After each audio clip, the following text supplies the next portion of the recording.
Could artificial wombs solve the problem of human extinction? Let me tell you the answer first. It is no. Why, God said, I have given you the happiest way of childbirth in the world for free. In order to taste this happiness, many people even sacrifice their lives to enjoy this great happiness. Yet in return, you tried all kinds of methods, including rings and condoms, and finally you are willing to use the knife to cut off the way I gave you to continue your existence.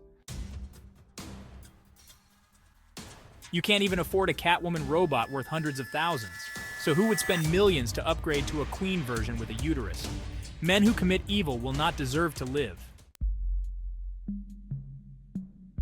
Some people say this is superstition. I said that those who believe in science blindly are the real superstition. Why is there a placebo effect in medicine? That is to say, if you believe, there will be something, but if you don't believe, there will be nothing. To use a popular Western saying, believing is seeing, not the other way around.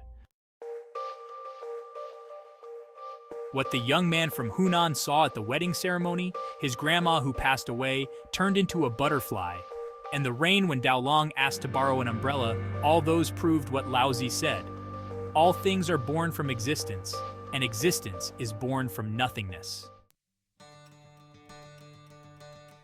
There's a father named Zhang in Shenzhen who gave birth to quadruplets and started crowdfunding on the internet.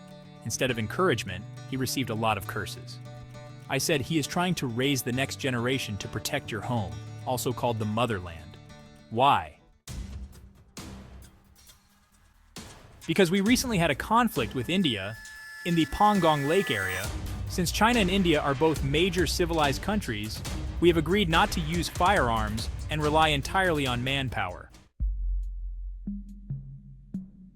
So we need boys. This is not about favoring boys over girls, but for the sake of compassion. Think about it, if China and India start fighting, how many Mu Gaiying and Hua Mulan will we have?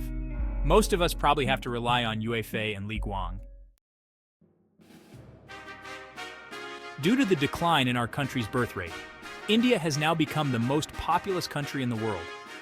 10 years later, when our country has become a street full of uncles and aunts dancing in the square, India has become a young and energetic country. By then, when we go to Pangong Lake, how many wolf warriors will we have? Therefore, I suggest that we reverse the name of the Family Planning Commission and turn it into a committee for spending a lot of money to seek for boys. Setting up a green organic human breeding base in Yunnan. How is this different from traditional family reproduction? That is, young people only take care about procreation, but the ownership rights belong to the state, and the custody rights are the responsibility of the state and angel investors. Set up a farm school that is part of farming and part of education, and encourage young people to study and work there.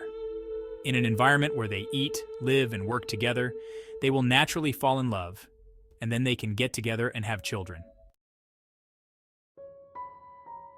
After the child is born, prince-style education will be implemented. That is, the child will never be raised by the biological mother, but will be raised by a special team of prince nannies. In this way, the small love between mother and child is stripped away and turned into the great love of the country and mankind.